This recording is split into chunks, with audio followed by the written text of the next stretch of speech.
이건 정말 말도 안 됩니다. 유럽의 방산 강국 독일이 한국에 밀렸다고요?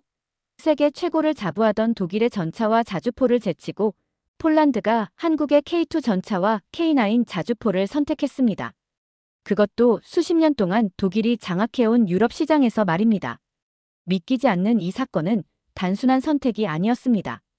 독일이 자랑하는 기술력은 여전히 세계적이었지만 한국은 가격, 성능, 그리고 무엇보다 속도로 승부수를 던졌고 폴란드는 한국의 손을 잡았습니다.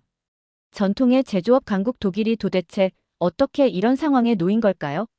독일 글로벌 무역회사에서 전략 분석을 담당하는 전문가는 믿을 수 없는 일이 벌어졌다며 직접 한국으로 달려갔습니다.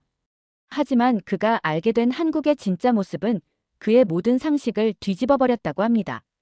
대체 무슨 사연인지 오늘 사연 바로 시작하겠습니다. 안녕하세요. 제 이름은 요하네스 펠트입니다. 저는 독일의 글로벌 무역회사에서 전략 분석을 담당하고 있습니다. 유럽 제조업 강국들의 경쟁력을 유지하기 위해 매일 데이터를 분석하고 보고서를 작성하며 머릿속엔 늘 효율성과 수익성만 가득했어요. 그런데 올 여름 회사에서 새로운 보고서를 준비하라는 지시를 받았습니다. 대상은 다름 아닌 한국이었죠. 솔직히 말씀드리면 한국이라는 나라를 깊이 생각해 본 적은 없었습니다. 저에게 한국은 K-팝과 한류로 떠들썩한 문화의 나라, 반도체를 잘 만든다는 소문은 들었지만 일본이나 대만에 비하면 그리 대단해 보이지 않았어요. 독일처럼 제조업 강국도 아니고 미국처럼 세계를 이끄는 강대국도 아니잖아요. 게다가 한국에 대해 가끔 접했던 뉴스들은 북한과의 긴장 상황이나 정치 문제 같은 부정적인 이야기가 대부분이었어요. 하지만 제 시각을 흔들어 놓은 사건이 하나 있었습니다. 폴란드가 독일제 전차와 자주포를 선택하지 않고 한국제 K2 전차와 K9 자주포를 대량으로 구매했다는 뉴스였죠. 말도 안 돼. 라는 말이 절로 나왔습니다.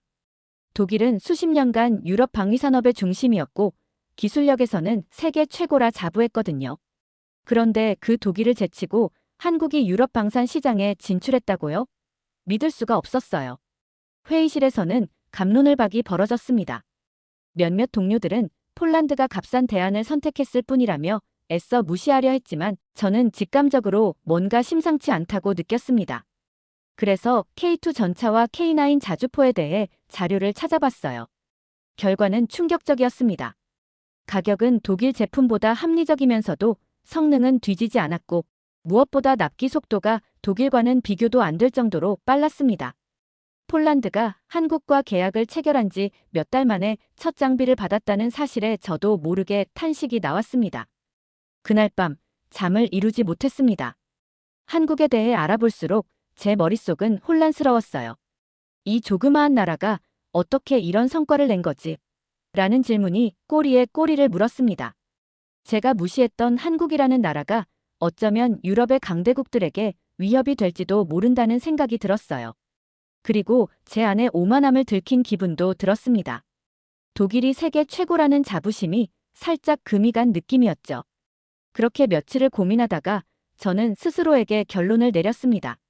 직접 가서 확인해보자. 한국에 대한 분석은 서류와 데이터를 넘어 현장에서 얻어야 할 것 같았어요. 그래서 상사에게 서울로 출장을 요청했습니다. 제 목적은 분명했습니다. 한국이 유럽 방산 시장을 침투한 비결, 그리고 이 나라의 산업 생태계를 직접 눈으로 보고 싶었어요.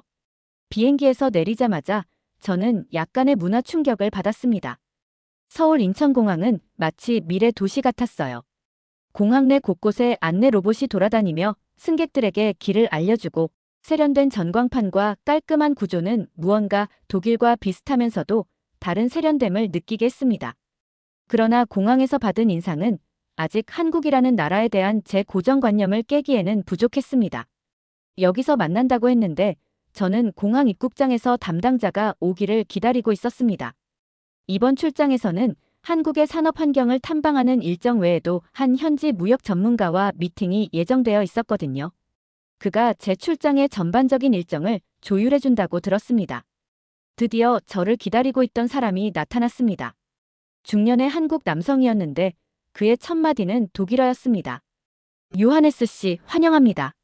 잘 오셨습니다. 깜짝 놀랐어요. 발음은 조금 어색했지만 독일어를 유창하게 구사하며 저를 맞이하더군요. 이름은 박성훈. 무역 전문가로서 유럽과 한국을 연결하는 교두보 역할을 하고 있다는 간단한 소개를 들으니 일단 신뢰가 갔습니다. 공항을 나서자마자 서울로 향하는 도로에서 첫 번째 놀라움이 찾아왔습니다. 도로를 질주하는 차량들 사이에서 운전 매너가 꽤나 혼란스럽게 느껴졌어요. 독일의 질서 정연한 도로 문화와 비교하자면 상당히 생동감 넘친다고 해야 할까요? 하지만 도로를 지날수록 보이는 것은 혼란이 아니라 빠른 속도와 높은 에너지였습니다. 곳곳에 질비한 고층 건물과 전광판 광고, 그리고 도로변에서 분주히 움직이는 사람들을 보니 이 나라 사람들의 속도에 대한 강박이 느껴졌습니다. 도시를 지나는 동안 박성훈 씨가 한국 경제의 성장사를 간략히 설명해줬습니다. 그는 말했습니다. 1960년대에는요, 한국이 세계에서 가장 가난한 나라 중 하나였어요. 지금 보시는 이 고속도로도 없었고 전기도 제대로 들어오지 않았던 시절이었죠. 그런데 지금은 세계 10위권의 경제 대국이 됐습니다. 저는 반문했습니다. 그렇다면 한국은 어떻게 그 짧은 시간에 그런 경제적 성장을 이룰 수 있었나요? 박 씨는 미소를 지으며 대답했어요. 그 답은 여기 사람들에게 있습니다. 우리는 늘 불가능한 상황에서 기회를 만들어 왔거든요. 그의 말이 좀 과장처럼 들렸지만 저도 약간 호기심이 생겼습니다. 그의 말대로라면 한국인들에게는 위기를 기회로 바꾸는 특별한 능력이 있는 걸까요? 호텔 체크인을 마치자 담당자가 저녁 식사를 준비해 두었다며 동네 식당으로 저를 안내했습니다. 길목을 따라 작은 간판들이 이어진 골목 끝에 자리한 식당은 겉보기엔 특별할 것 없어 보였어요. 그러나 문을 열고 들어가는 순간 따뜻한 공기와 환한 미소가 저를 맞이했습니다. 식당은 크지 않았습니다. 약간 낡은 테이블과 의자, 그리고 벽면에는 손님들이 남긴 메모들이 빼곡히 붙어 있었습니다. 주인은 나이 지긋한 여성으로 영어가 서툴렀지만 손짓 발짓으로 저를 반갑게 맞아주었습니다. 웰컴, 코리안 푸드, 베리굿 이라는 그녀의 환한 웃음은 오랜 친구를 만난 듯한 느낌을 주었습니다. 식탁 위에는 김치찌개가 중심을 잡고 있었고 그 주위에 다양한 반찬이 둘러싸고 있었습니다. 저는 반찬의 종류와 풍성함에 놀랐습니다. 특히 김치찌개는 향부터 강렬했지만 한 입 먹자마자 그 따뜻함이 온몸을 감싸는 듯한 느낌이 들었습니다. 매운맛 속에 묘한 단맛과 깊은 감칠맛이 섞여 있었습니다. 식사를 하던 중 다른 손님들이 자연스럽게 말을 걸어왔습니다. 어디서 왔어요? 라는 질문으로 시작된 대화는 순식간에 분위기를 풀어주었어요. 제 독일 출신을 듣고 한 손님은 한국인들이 독일 자동차를 얼마나 사랑하는지 이야기하기 시작했습니다. 독일 자동차는 정말 최고예요. 한국에서도 독일 기술력을 본받으려 노력하죠. 그의 칭찬은 저를 뿌듯하게 했고 동시에 한국인의 열린 태도에 대한 경외감을 느끼게 했습니다. 식당 주인은 제가 음식을 다 먹어갈 무렵 작은 접시에 특별한 반찬을 담아와서는 말없이 식탁에 놓았습니다. 서비스 라는 짧은 말과 함께 웃으며 자리를 떠나는 모습은 마치 손님이 아닌 가족을 대하는 듯한 태도였습니다. 그 작은 행동 하나가 가슴을 따뜻하게 했습니다.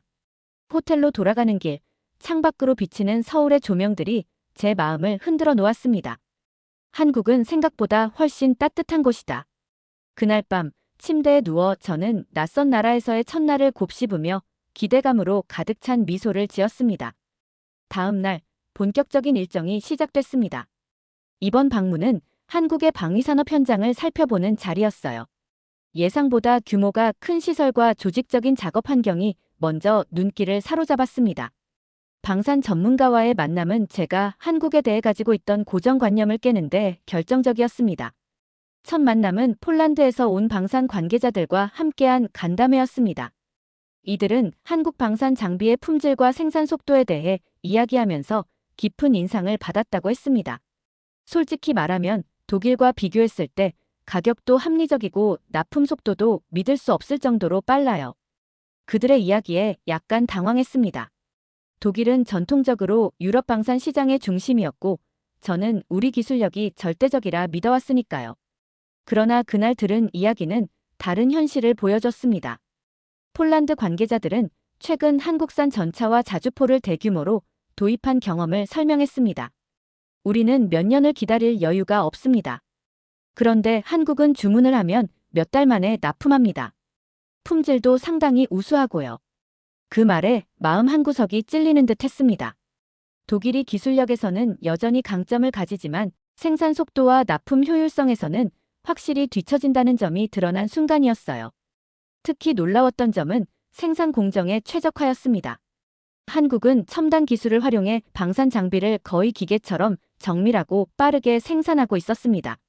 한 관계자는 이곳에서는 생산 공정이 완벽하게 디지털화돼 있습니다. 설계부터 제조까지 데이터 기반으로 관리되니 낭비가 없죠. 이것이 한국 방산의 강점입니다. 라고 말했어요. 한편 독일은 여전히 전통적인 제조 방식을 고수하는 경향이 강합니다. 우리는 수작업에 대한 자부심이 있지만 그 자부심이 생산 속도를 늦추고 비용을 높이는 결과를 초래하고 있다는 생각이 들었습니다. 한국은 기술력뿐만 아니라 효율성과 신속함까지 갖춘 방산 강국으로 자리 잡고 있었던 것입니다. 간담회가 끝난 후 시설을 둘러보며 직접 한국산 장비를 살펴보는 시간이 주어졌습니다. K9 자주포와 K2 전차는 외형부터 강렬한 인상을 남겼습니다. 전차의 내부 시스템은 예상보다 훨씬 현대적이었고 방산 전문가가 설명하는 동안에도 지속적으로 업데이트 가능한 소프트웨어 기반의 유연성을 강조했습니다. 이 장비들은 단순한 무기가 아니라 장기적으로 개선될 수 있는 플랫폼입니다. 라는 설명이 특히 기억에 남습니다. 간담회가 끝난 후 폴란드 관계자들과 잠시 더 이야기를 나눴습니다. 그들 중 한 사람이 웃으며 말했어요. 솔직히 독일이 이대로 가만히 있으면 한국의 방산 시장을 다 뺏길 겁니다. 한국은 단순히 방산 장비를 파는 게 아니라 신뢰를 팔고 있거든요. 그 말을 듣고 생각에 잠겼습니다. 독일은 한때 전 세계가 선망하는 방산 강국이었습니다. 하지만 이제는 전통에 안주하고 변화의 속도에 뒤처진 것이 아닐까요? 그날 저는 독일이 더 이상 유럽 방산 시장의 독점자가 아닐지도 모른다는 생각을 처음으로 하게 되었습니다. 저는 한국의 원전 산업이 세계적으로 어떤 평가를 받고 있는지 알아보기 위해 특별한 일정에 참여하게 되었습니다. 이번 일정은 한국의 원전 기술이 전 세계적으로 주목받는 이유를 파악하고 독일과의 차이점을 체감할 수 있는 중요한 기회였습니다. 한국은 원전을 수출하면서 설계, 건설, 운영까지 지원하며 안정적인 에너지 공급과 파트너십을 제공했습니다. 독일의 입장에서 이런 접근은 신선하면서도 부러운 일이었어요. 설계센터에 들어서자마자 느껴지는 긴장감과 정교함은 저를 압도했습니다. 벽면에 걸린 디지털 스크린에는 다양한 원자로 설계와 에너지 흐름 모델이 실시간으로 나타나고 있었어요. 관계자들은 각자 맡은 분야에서 전문가처럼 보였고 그들의 표정에는 자신감이 가득했습니다. 한 관계자는 저를 보며 친절히 인사하며 원전 설계 과정에 대해 설명하기 시작했어요. 한국의 원전 기술은 안전성을 최우선으로 설계됩니다. 특히 UAE 바라카 프로젝트에서는 국제 기준을 초과하는 수준의 안정성을 증명했죠. 덕분에 추가적인 파트너십 문의도 이어지고 있습니다. 그의 말에는 자부심이 느껴졌습니다. 설계센터 투어 중 가장 인상 깊었던 것은 실제 원자로 내부를 시뮬레이션하는 방이었어요. 거대한 모니터에는 가상현실을 통해 원자로의 모든 부분을 상세히 분석할 수 있는 시스템이 구현되어 있었어요. 이곳은 전 세계 협력 파트너들에게 한국의 기술력을 실감하게 해주는 공간입니다. 라는 관계자의 말에 저도 고개를 끄덕일 수밖에 없었습니다. 독일에서도 이런 수준의 기술력을 갖춘 센터를 보지 못했던 터라 더 놀라웠습니다. 설명을 듣던 중 저는 탈원전 정책을 추진한 독일의 에너지 위기가 떠올랐습니다. 독일이 원전을 포기한 후 안정적인 에너지 공급을 위한 대안을 찾는데 어려움을 겪고 있다는 이야기를 자주 들었거든요. 그런데 한국은 원전을 활용해 글로벌 에너지 시장에서 확고한 입지를 다지고 있었어요. 한국은 우리가 포기한 길에서 성공적인 모델을 만들어가고 있구나 라는 생각이 절로 들었어요. 물론 한국의 접근 방식이 모든 나라에 맞는 해답은 아니겠지만 이들의 원전 기술은 무시할 수 없는 자산임이 분명했습니다. 센터를 나서며 원전 기술 책임자와 마지막 대화를 나누게 되었습니다. 그는 미래 계획을 설명하며 이렇게 말했어요. 우리는 단순히 전력을 생산하는 데 그치지 않고 전 세계 에너지 문제를 해결하기 위한 기술적 지원과 협력을 계속해 나갈 겁니다. 그의 확신에 찬 목소리는 저를 깊은 생각에 잠기게 했습니다. 저는 호텔로 돌아와 바라카 프로젝트를 자세히 조사하면서 그 규모와 실행 속도에 경탄하지 않을 수 없었습니다. 한국이 이 프로젝트를 10년 만에 성공적으로 완수했다는 사실은 전혀 예상 밖이었습니다. 독일이었다면 같은 프로젝트를 완수하는데 얼마나 더 많은 시간이 필요했을까요? 독일의 탈원전 결정 이후 우리는 재생에너지를 확대하려 했지만 에너지 비용 상승과 공급 불안정이라는 부작용에 직면했습니다. 한국처럼 원전과 재생에너지를 병행했다면 어땠을지 머릿속이 복잡해졌습니다. 다음 일정으로 국내 최대 규모의 AI 컨퍼런스에 참가하게 되었습니다. AI와 반도체 기술에 대해 깊이 이해할 기회를 얻을 수 있다는 점에서 무척 기대가 컸습니다. 행사장에 들어서자마자 거대한 LED 화면에 AI와 데이터 혁명의 중심, 한국이라는 문구가 떠 있었어요. 저는 그 문구가 과연 단순한 홍보인지 아니면 진정한 자신감인지 궁금해졌습니다. 컨퍼런스의 첫 번째 세션은 삼성전자와 SK하이닉스의 기술 시연이었습니다. 발표자가 단상에 올라 AI 훈련에 최적화된 HBM3 메모리에 대해 설명하기 시작했어요. HBM3는 기존 메모리보다 5배 빠른 데이터 전송 속도를 제공합니다. 이를 통해 AI 훈련 시간이 획기적으로 단축됩니다. 그의 설명은 제게 큰 흥미를 불러일으켰습니다. 시연 장면은 정말 인상적이었습니다. 두 개의 AI 데이터 센터를 비교한 화면에서 하나는 전통적인 메모리 기술을 사용하고 다른 하나는 HBM3 기반으로 구동되고 있었습니다. 실험 조건은 동일했지만 결과는 압도적이었어요. HBM3를 탑재한 데이터 센터는 2시간 만에 대규모 데이터 학습을 완료했는데 기존 메모리를 사용하는 시스템은 아직 절반도 진행하지 못했죠. 저는 자리를 박차고 일어날 뻔했어요. 이게 정말 가능한 일인가요? 라는 질문이 입안에서 맴돌았습니다. 이후 직접 체험할 수 있는 부스로 이동했습니다. 삼성전자와 SK하이닉스는 최신 AI 칩과 데이터 센터 솔루션을 실물로 보여주며 방문객들이 직접 작동 과정을 체험할 수 있게 했어요.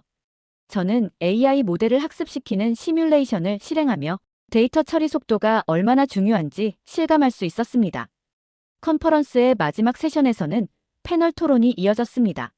세계 각국의 전문가들이 참여해 AI 기술의 미래에 대해 논의했는데 그중 한 패널이 한국 반도체 산업의 역할을 강조하며 이렇게 말했어요. 한국은 단순히 반도체를 제조하는 나라가 아닙니다. 이들은 AI와 데이터 경제를 움직이는 엔진을 만들고 있습니다. 이 혁신 없이는 우리가 꿈꾸는 미래도 없을 겁니다. 컨퍼런스가 끝난 후 저는 한국의 반도체 기술이 가진 힘에 대해 깊이 생각해보게 되었습니다. 독일에서도 반도체 기술의 중요성을 점점 인식하고 있지만 한국처럼 AI와 데이터 경제 중심의 기술 생태계를 구축한 나라는 드물었습니다. 저는 돌아오는 길에 스스로에게 물었습니다. 독일은 정말 이렇게 빠르게 변하는 세계에 발맞출 수 있을까? 호텔방에서 저는 한국의 반도체 산업에 대한 자료를 다시 읽어보았습니다. 삼성전자의 첨단 기술, SK하이닉스의 고객 중심적 접근 방식, 그리고 AI와의 접목을 통해 만들어진 혁신 사례들이 모두 기록되어 있었어요. 이 모든 것이 독일과는 완전히 다른 방식으로 진행되고 있다는 사실이 점점 더 분명해졌습니다. 독일의 기술은 여전히 강력하지만 한국은 미래를 준비하는 속도와 방향성에서 독보적인 위치를 차지하고 있다는 생각이 들었습니다. 출장이 막바지에 다다를 무렵 저는 한국 조선업의 심장부라 불리는 거제도를 향했습니다. 하나오션, 이전에는 대우조선해양으로 알려진 이곳은 세계적으로 유명한 조선소가 위치한 곳이었습니다. 이미 사전 자료를 통해 한국이 글로벌 조선업 시장의 약 50%를 차지하고 있다는 사실을 알고 있었지만 직접 현장을 보며 그 위상을 체감할 수 있으리라고는 상상하지 못했습니다. 조선소에 도착하자마자 눈앞에 펼쳐진 광경은 그야말로 압도적이었습니다. 거대한 초대형 LNG선이 건조 중인 모습은 마치 대형 건축물이 바다 위에 떠 있는 듯한 인상을 주었어요. 저는 안내를 맡은 직원과 함께 조선소 내부로 이동하며 LNG선과 차세대 구축함 제작 과정에 대해 설명을 들었습니다. 한국은 단순히 배를 만드는 나라가 아닙니다. 우리는 에너지 효율, 친환경 기술, 그리고 군사적 활용까지 모든 요소를 고려해 조선업을 운영하고 있습니다. 직접 현장을 둘러보니 이 말이 과장이 아니라는 것을 알 수 있었습니다. LNG선 건조를 위한 거대한 블록들이 정교하게 조립되고 있었고, 자동화된 설비들이 이 과정을 빠르고 정확하게 진행하고 있었어요. 저는 독일에서 조선업이 쇠퇴하며 경쟁력을 잃어가는 과정을 기억하고 있었습니다. 한때는 우리도 조선 강국이었지만 이제는 그 명성을 완전히 한국에 빼앗겼다는 생각이 들었습니다. 조선소의 또 다른 구역에서는 차세대 구축함이 제작 중이었습니다. 안내자는 자랑스럽게 말했습니다. 이 구축함은 최신 스텔스 기술과 첨단 무기 시스템을 갖춘 한국 해군의 미래를 책임질 핵심 자산입니다. 다른 국가에서도 수주 요청이 쇄도하고 있죠. 거대한 함선의 골격이 완성되어가는 과정을 보며 저는 한국의 기술력이 단순히 민간용 선박을 넘어 군사적 활용에서도 세계적인 수준임을 깨달았습니다. 이제 조선업은 단순히 배를 만드는 산업이 아니라 국가 전략의 핵심이라는 사실이 명확해졌습니다. LNG선은 한국이 글로벌 에너지 시장에서 영향력을 확대할 수 있는 수단이 되었고, 구축함은 국가 안보와 연관된 중요한 자산이었습니다. 독일은 이런 분야에서 이미 경쟁력을 잃은 지 오래였어요. 조선업에서의 실패는 독일의 자부심에 큰 상처를 남겼고, 그 자리를 한국이 완벽히 채운 셈이었습니다. 안내 투어가 끝난 뒤 저는 조선소 옥상에 마련된 전망대에서 바다를 바라보았습니다. 멀리 떠있는 거대한 선박들과 바쁘게 움직이는 크레인들, 그리고 열심히 일하는 한국의 조선 기술자들을 보며 저는 많은 생각에 잠겼습니다. 독일은 왜 조선업을 이렇게까지 잃어버렸을까? 라는 질문이 계속 머릿속을 맴돌았어요. 한국은 이런 경쟁력을 어떻게 유지하고 더 나아가 세계 시장을 장악하게 되었을까요? 저는 한국 조선업의 성공 비결에 대해 더 깊이 파고들고 싶다는 생각이 들었습니다. 한국은 단순히 과거의 영광에 머무르지 않고 미래를 대비하며 새로운 기술과 혁신을 지속적으로 도입하고 있었어요. 독일에서는 이런 변화가 더딘 편이었고, 조선업을 국가 전략적 자산으로 보는 인식조차 희미해져 있었습니다. 한국에서의 마지막 일정으로 저는 정부 관계자와 주요 경제단체들이 참여하는 무역회의에 참석했습니다.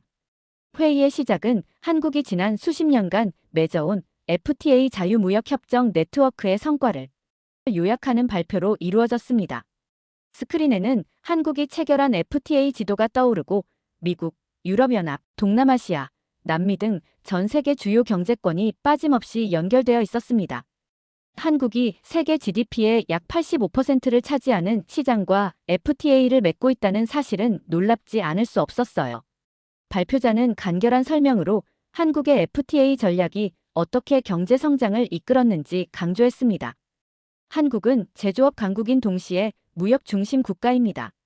전 세계 시장과의 연결을 통해 우리는 규모의 경제를 극대화하고 안정적인 무역 기반을 구축할 수 있었습니다. 그는 이어서 한국이 미국과의 FTA를 통해 자동차, 전자제품 시장을 장악한 사례, 그리고 유럽연합과의 FTA를 활용해 농산물 수출의 장벽을 낮춘 사례를 설명했어요. 독일은 전통적으로 유럽 내에서 강력한 경제적 입지를 자랑합니다. 하지만 FTA 전략에서 한국처럼 적극적이지 않았다는 점이 아쉬웠어요. 특히 아시아 시장과의 협력은 독일에게 여전히 미지의 영역입니다. 독일 기업들이 높은 기술력과 품질을 자랑하지만 한국처럼 시장 변화에 즉각 대응하지 못하는 모습이 아쉽게 느껴졌습니다. 회의는 이어서 한국의 새로운 무역 정책 방향으로 넘어갔습니다. 최근 한국은 디지털 무역 협정에 집중하고 있었는데 이는 4차 산업혁명 시대에 발맞춘 전략이었습니다. 발표자는 AI, 빅데이터, 블록체인 기술을 포함한 디지털 혁신이 무역의 핵심 요소로 떠오르고 있다고 설명했습니다. 이 발표를 들으며 저는 독일의 상황을 떠올렸습니다. 독일은 여전히 자동차, 기계공학 등 전통 제조업에 의존하는 반면 디지털 경제에 대한 대응은 늦은 편입니다. 한국처럼 적극적으로 디지털 경제를 정책의 중심에 두었다면 독일도 글로벌 무역 시장에서 더 큰 가능성을 보여줄 수 있었을 텐데요. 회의가 끝난 후 진행된 만찬 자리에서는 한국의 무역 관계자들과 보다 자유롭게 대화할 기회가 있었습니다. 한 관계자는 한국 무역 성공의 비결을 이렇게 요약했습니다. 우리는 과거에 자원이 부족했고 시장도 작았습니다. 그래서 세계로 나아가야만 했어요. 변화를 두려워하지 않고 빠르게 적응하는 것이 우리의 방식입니다. 이 말을 들으며 저는 깊은 공감을 느꼈습니다. 한국은 끊임없는 변화와 혁신을 통해 글로벌 무대에서 무역 강국으로 자리 잡은 것이 분명했습니다. 한국의 전략적 유연성은 확실히 배울 만한 가치가 있었습니다. 독일은 전통적 강점에 안주하는 경향이 강한 반면 한국은 한 발 앞서 미래를 준비하며 새로운 기회를 만들어가고 있었어요. 이는 단순히 경제 성장뿐만 아니라 국가의 생존과 직결된 문제라는 생각이 들었습니다. 독일로 돌아온 뒤 저는 서울에서의 모든 경험과 배운 점을 정리하며 한 가지 분명한 결론에 도달했습니다. 한국은 단순히 경제 성장에 성공한 나라가 아니라 세계를 선도할 잠재력을 지닌 국가라는 것이었어요. 저는 곧바로 독일 무역정책 담당 부서에 제안서를 제출하기 위해 작업에 착수했습니다. 이 제안서는 한국과의 협력 강화에 초점이 맞춰져 있었고 한국이 미래 경제의 핵심 파트너로 자리 잡을 가능성을 제시하는 내용을 담고 있었습니다. 우선 저는 한국이 미중 갈등이라는 신냉전 시대에서 어떻게 중립적 위치를 활용해 새로운 경제적 기회를 잡고 있는지 강조했습니다. 발표 자료와 회의 중 들은 내용을 바탕으로 한국이 미국과 중국 모두와의 협력을 유지하며 글로벌 무역의 중요한 허브로 자리 잡고 있다는 점을 정리했어요. 이어 한국이 원전과 방산 기술을 바탕으로 에너지와 국방 시장에서 어떻게 독보적인 파트너로 부상하고 있는지도 언급했습니다. 저는 바라카 원전 프로젝트와 폴란드 방산 계약 사례를 포함해 한국이 세계 각국과 신뢰를 쌓으며 글로벌 시장에서 영향력을 확대하고 있는 점을 상세히 기술했습니다.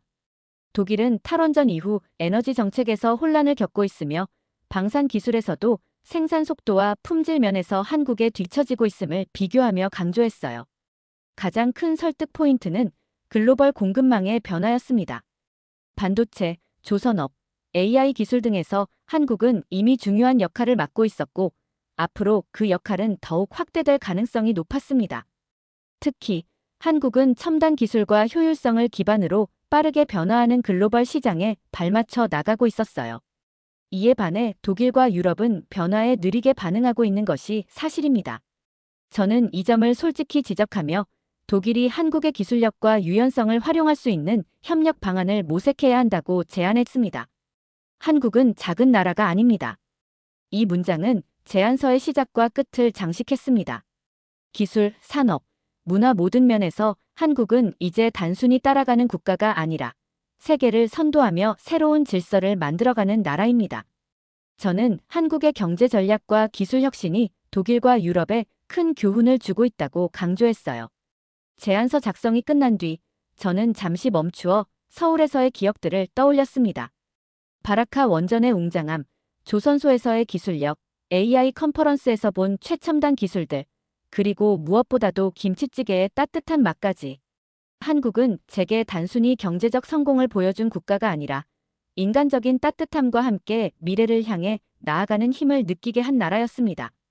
마지막 문단을 작성하며 저는 확신에 찬 마음으로 이렇게 적었습니다. 독일은 한국을 경쟁자가 아닌 협력자로 인식해야 합니다. 특히 방산, 반도체, 원전 분야에서 한국과 손을 잡는다면 유럽도 한국의 성공을 공유할 수 있을 것입니다. 한국과 독일의 협력은 단순히 양국의 경제적 이익을 넘어서 세계 경제 질서의 새로운 방향성을 제시할 것입니다. 제안서를 제출한 후 저는 창밖을 바라보며 깊은 생각에 잠겼습니다. 한국에서의 경험은 저를 완전히 바꿔놓았습니다. 저는 이 나라가 이렇게 깊은 인상을 줄 것이라고는 상상도 못했어요. 기술혁신, 산업 강국으로서의 면모, 그리고 따뜻한 사람들까지 모든 것이 저에게 새로운 시각을 열어주었습니다. 단케 코리아, 한국어로도 이렇게 인사드리고 싶어요. 감사합니다. 언젠가 다시 이 나라를 방문할 기회가 있기를 바라며 그때는 더욱 큰 기대와 설렘으로 한국을 만나고 싶습니다. 저는 지금도 여전히 한국에서의 그 첫 식사 따뜻했던 사람들, 그리고 믿기지 않을 정도로 발전한 산업 현장들을 떠올립니다.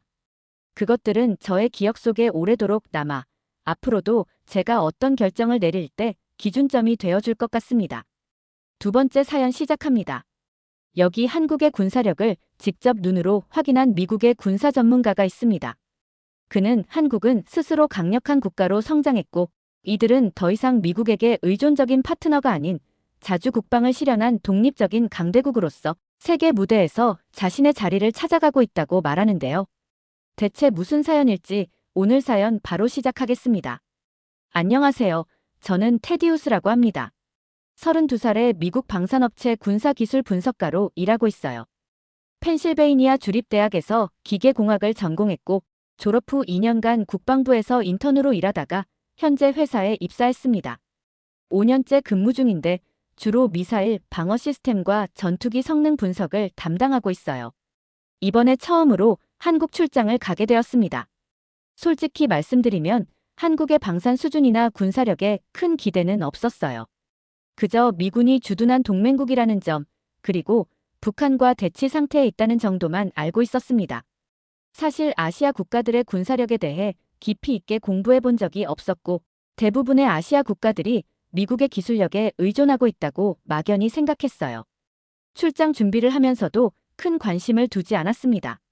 비행기에서는 한국에 대한 기본적인 정보만 훑어보았을 뿐 깊이 있는 준비는 하지 않았습니다.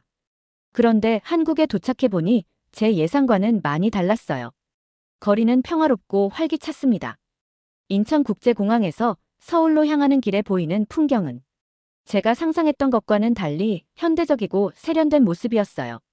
한반도가 항상 군사적으로 긴장 상태라고 생각했던 저는 이 평화로운 풍경이 조금 의외였습니다. 한국에 도착한 첫날 저녁, 저는 서울의 한 지하철역에서 뜻밖의 경험을 하게 되었습니다. 러시아워임에도 불구하고 역사 내부는 질서정연했습니다. 퇴근 시간대임에도 사람들은 줄을 맞춰 차분하게 대기하고 있었고 플랫폼에 도착한 열차에서 내리는 사람들과 타려는 사람들 간의 동선이 깔끔하게 분리되어 있었습니다. 그때 제 눈에 들어온 것은 플랫폼에 설치된 전광판과 스크린도어였습니다. 전광판은 단순히 열차의 도착 시간을 알려주는 것에 그치지 않고 현재 위치와 다음 정거장까지 실시간으로 표시하고 있었습니다. 일부 구간에서는 각 칸의 혼잡도까지 제공되어 사람이 적은 칸을 선택할 수 있게끔 안내하는 모습이 눈에 띄었어요. 혼잡도 정보가 변하는 걸 보면서 이 정보가 역내 승객 수나 열차 내 사람들의 움직임에 따라 실시간으로 업데이트되고 있는 것 같았습니다. 이러한 시스템은 단순히 승객의 편의를 위해서만 존재하는 것이 아니라는 생각이 들었습니다. 수많은 사람들의 움직임을 체계적으로 관리하고 제한된 공간에서 효율을 극대화하려는 노력의 결과물이라는 느낌이 강하게 다가왔죠. 문득 이러한 기술이 군사적으로 응용된다면 어떨까 하는 생각이 들었습니다. 복잡한 전쟁 상황에서도 병력과 장비의 위치를 실시간으로 파악하고 관리할 수 있다면 전략적 가치는 상당할 것입니다. 상황에 따라 정보가 실시간으로 업데이트된다면 복잡한 상황 속에서도 효율적인 통제와 자원 관리를 할 수 있을 겁니다. 놀라웠던 것은 이 모든 첨단 기술 속에서도 시민들이 보여주는 평온함이었습니다. 그들에게는 이러한 기술이 이미 일상인 듯 보였고 그 속에서 자연스럽게 질서가 형성되어 있었습니다. 이를 지켜보며 저는 기술의 진정한 가치는 결국 그것을 사용하는 사람들의 문화와 결합할 때 빛을 발한다는 생각이 들었습니다. 호텔에 짐을 풀고 잠시 주변을 산책하면서 저는 이 나라에 대해 너무 모르고 있었다는 걸 깨달았어요. 거리를 걷는 사람들의 표정은 밝았고 첨단 기술이 곳곳에 녹아있는 모습이 인상적이었습니다. 어쩌면 한국 사람들은 이미 일상에 녹아든 위험 속에서도 단단해진 평화를 지키고자 하는 강한 의지를 지닌 민족일지도 모른다고 느꼈어요. 출장 첫날 고위 임원과 함께 한국 국군의 날 행사에 초청을 받았습니다. 한국군의 주요 군사력과 최신 무기를 직접 볼 기회라니 저에게는 흔하지 않은 일이었어요. 사실 미국에서 군사기술 관련 행사를 여러 차례 다녀본 경험이 있던 저는 그저 하나의 연례 행사로 여겼습니다. 어차피 미국의 최신 방산 기술과는 비교할 수 없을 것이라고 생각했기 때문이에요. 행사장으로 향하는 차 안에서 저는 이번 기회를 통해 한국의 군사력을 객관적으로 평가해보고 싶다는 생각이 들었습니다. 그동안 가지고 있던 편견을 버리고 새로운 시각으로 바라보려고 노력했어요. 하지만 여전히 한국의 군사력이 미국에 크게 미치지 못할 것이라는 생각이 마음 한켠에 자리 잡고 있었습니다. 행사장에 도착하자 웅장한 분위기에 조금 놀랐어요. 예상보다 규모가 크고 체계적으로 진행되는 모습이 인상적이었습니다. 그래도 여전히 제 마음속에는 과연 어느 정도일까 하는 의구심이 있었죠. 이제 곧 한국의 최신 군사력을 직접 눈으로 확인하게 될 터였고 그 결과가 어떨지 기대 반 걱정 반의 마음으로 행사의 시작을 기다렸습니다. 행사가 시작되자 무장 장비들이 대거 등장했지만 여전히 저에게는 그저 동맹국의 전력 시연일 뿐이었어요. 그런데 그때였어요. 행사의 하이라이트로 현무5라는 한국의 신형 미사일이 등장했을 때 저는 보면서도 믿을 수가 없었습니다. 순간 제 호흡이 멎는 것 같았어요. 현무5는 생각보다 훨씬 거대했습니다. 대형 이동식 발사대에 탑재된 굵고 단단해 보이는 미사일은 처음 보는 순간부터 사람들의 이목을 집중시켰습니다. 저는 이 미사일이 단순히 대붕용 방어 미사일이 아니라 그 이상의 파괴력을 지닌 괴물이라는 사실을 직감했어요.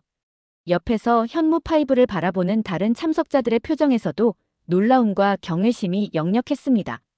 저와 동행한 임원조차 예상보다 커다란 미사일을 보며 감탄을 감추지 못했습니다. 한국군 관계자는 현무5에 대해 상세히 설명하기 시작했습니다. 그의 설명에 따르면 현무5는 벙커 버스터로 지하 목표를 정밀 타격할 수 있으며 지하 깊숙이 침투해 2차 폭발을 일으킬 수 있는 파괴력을 지녔다고 합니다. 그의 말 한마디 한마디가 저의 고정관념을 무너뜨리고 있었어요. 그제야 저는 현무5가 단순한 방어용 미사일이 아니라 핵 수준의 파괴력을 지닌 강력한 무기라는 점을 이해하게 되었습니다. 이 미사일의 존재 자체가 한국의 군사력을 새롭게 평가해야 한다는 신호였어요.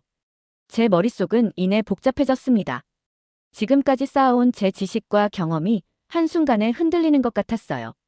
미국에서도 강력한 미사일과 벙커 버스터를 많이 개발해왔지만 한국이 이렇게 강력한 독자적인 미사일을 제작한 것이 믿기지 않았습니다. 더구나 현무5의 성능은 제가 알고 있던 대부분의 미사일을 뛰어넘는 수준이었어요. 현무5는 북한뿐만 아니라 중국, 러시아, 일본 등 주변국을 모두 사거리 안에 두고 있었습니다. 고작 미국의 지원을 받는 작은 동맹국으로 여겼던 한국이 이처럼 자주 국방을 위해 대단한 기술력을 갖추고 있었다니 놀라움을 금할 수 없었어요. 그동안 한국의 군사력을 과소평가했던 제 자신이 부끄러워졌습니다. 동시에 한국의 기술력에 대한 존경심이 생겼어요.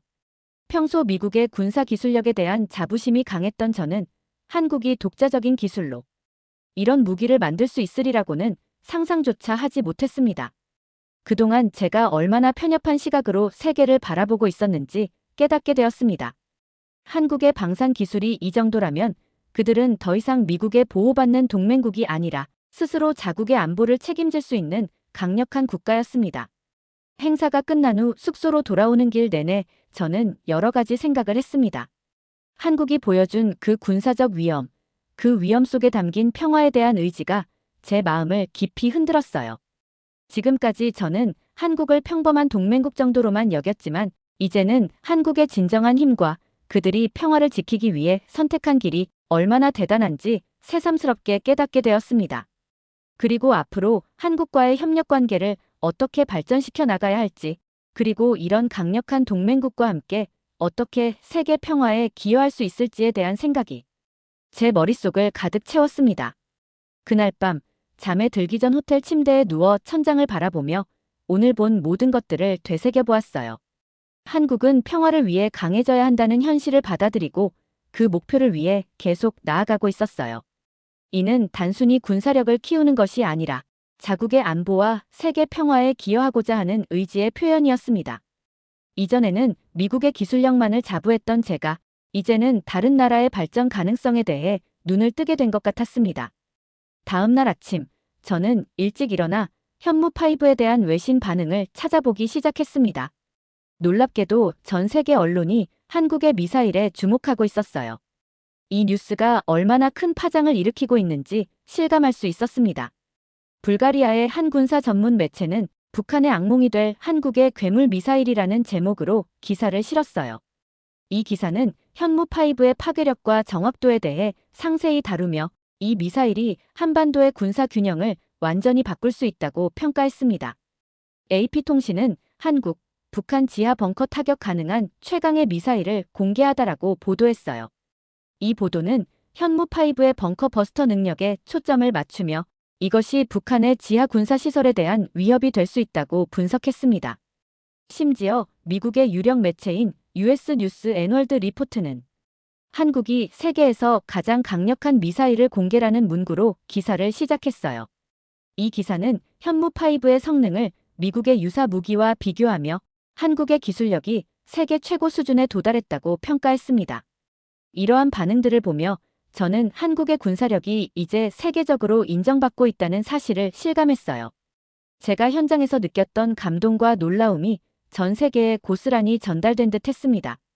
현무5가 전 세계 언론의 주목을 받으며 한국이 가진 독립적이고 자주적인 군사기술이 널리 알려지는 계기가 되고 있었어요. 특히 일본과 중국의 반응은 극명하게 엇갈렸어요.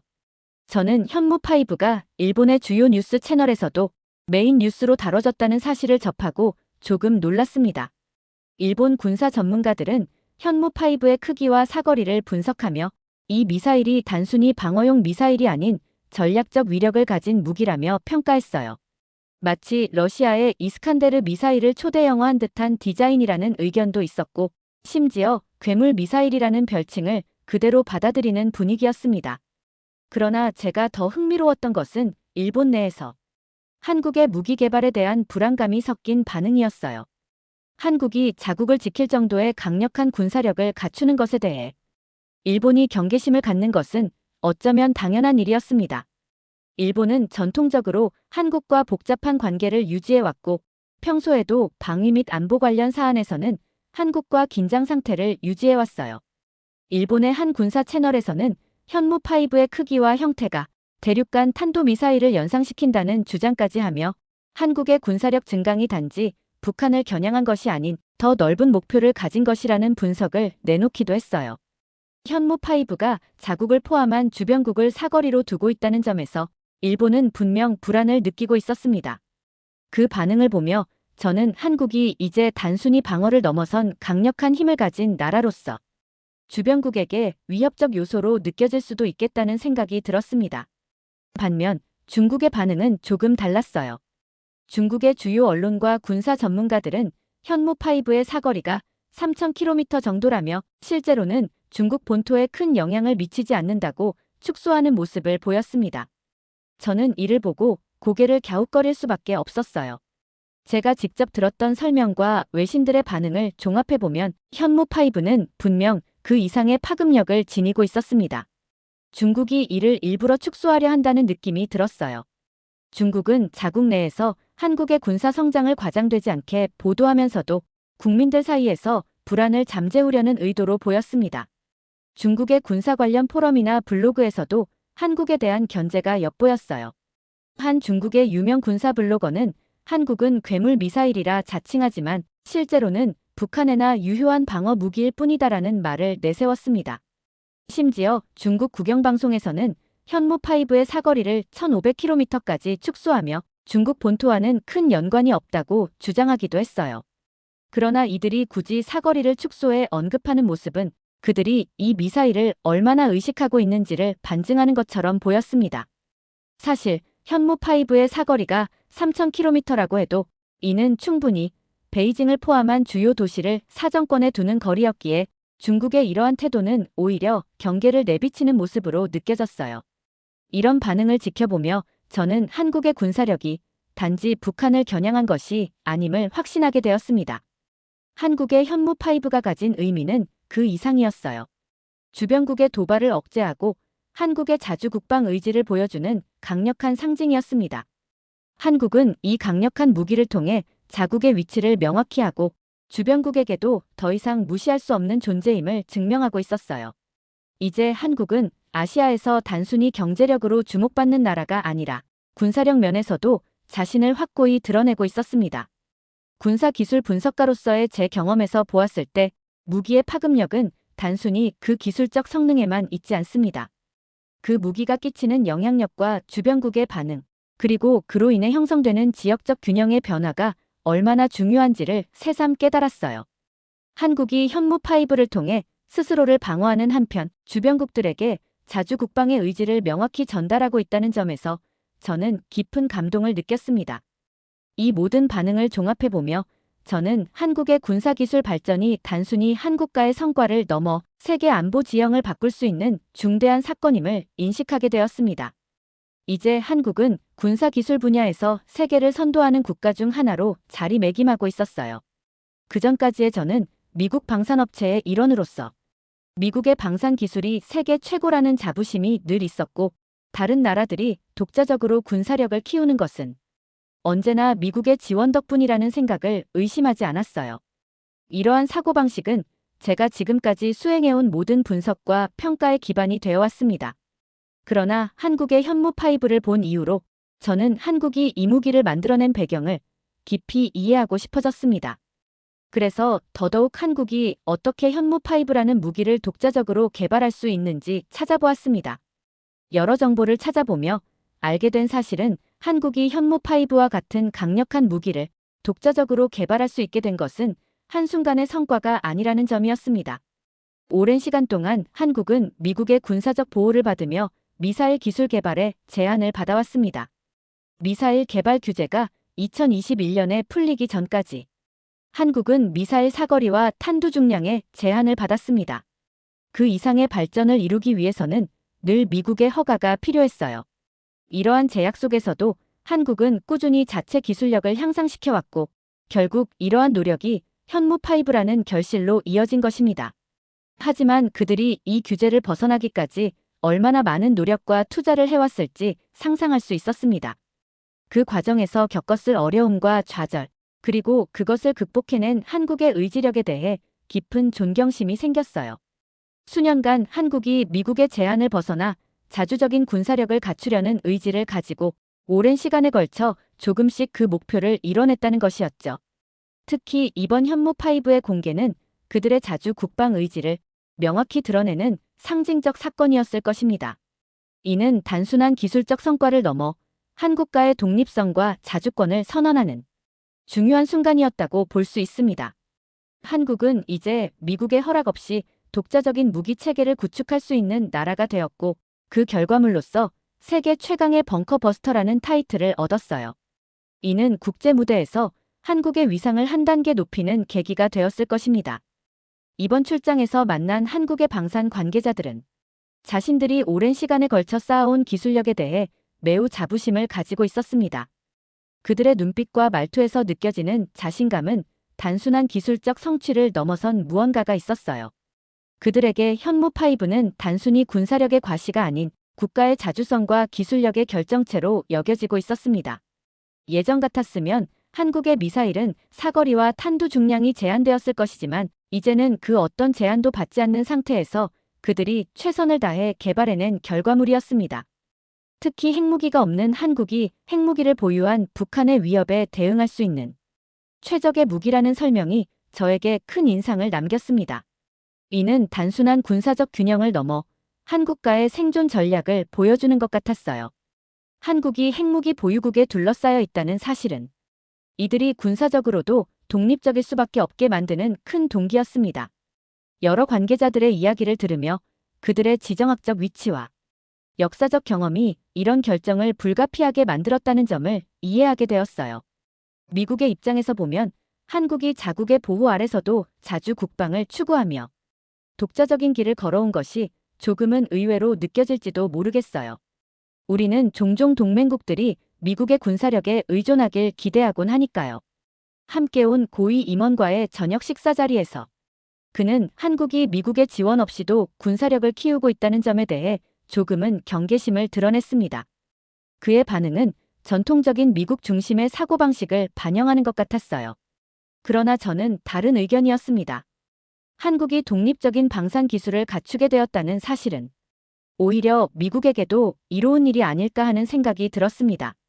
더 강력하고 자주적인 동맹국은 결국 미국의 부담을 줄이고 더 안정적인 동맹 관계를 만들어낼 수 있을 테니까요. 출장이 끝나갈 무렵 저는 많은 생각에 잠겼어요. 짧은 시간이었지만 제 생각은 많이 달라져 있었습니다. 그동안 군사기술 분석가로서 저는 세계 각국을 돌아다니며 다양한 군사기술을 접했지만 이번 한국 방문에서 느낀 것은 단지 기술력의 발전을 넘어서 한국이 보여준 결단력과 자립의 의지였어요. 한국이 미국의 제한을 벗어나 자국의 군사력을 자립적으로 구축하는 과정을 통해 그들이 스스로 얼마나 강해지기를 원했고 그 강함이 단지 힘을 과시하기 위한 것이 아니라 평화를 지키기 위한 것임을 이해하게 되었습니다. 이는 국제관계에 대한 제 시각을 넓혀주는 중요한 깨달음이었어요. 미국으로 돌아가는 비행기 안에서 저는 제가 경험한 일들을 다시 한번 곱씹어 보았어요. 이제 한국은 단지 군사적 동맹국으로만 여겨질 수 없는 위치에 있었습니다. 그들의 기술력과 전략적 판단은 세계 어디에 내놓아도 부족함이 없을 정도로 강력했어요. 제가 그동안 간과했던 한국의 힘은 더 이상 숨겨진 것이 아니었습니다. 물론 한국이 앞으로도 미국과 긴밀한 군사적 관계를 유지할 것이라는 점은 의심의 여지가 없습니다. 하지만 이제는 더 이상 그 관계가 일방적인 지원의 형태가 아니라 상호 간의 존중과 신뢰를 바탕으로 한 협력 관계로 발전할 수 있음을 느꼈습니다. 이러한 변화는 미국의 외교 정책과 군사 전략에도 새로운 시사점을 제공할 수 있을 것 같았습니다. 앞으로 우리는 한국과의 관계를 어떻게 발전시켜 나갈지, 그리고 이러한 변화가 동아시아 지역의 안보 구도에 어떤 영향을 미칠지에 대해 깊이 고민해야 할 것 같았어요. 비행기가 미국 땅에 가까워질수록 저는 제 자신에게 묻기 시작했습니다. 제가 다시 미국으로 돌아가 한국에서 본 것들을 어떻게 설명할 것인가? 단지 현무5라는 미사일의 기술적 성능만을 보고할 것인가? 아니면 그 이면에 담긴 한국의 자주 국방 의지와 그들의 힘을 존중하는 저의 감정을 함께 담아낼 것인가? 저는 후자를 선택할 수밖에 없었어요. 저는 한국이 보여준 그 강력한 의지와 그들의 독립적인 군사력을 더 많은 사람들에게 알리고 싶었습니다.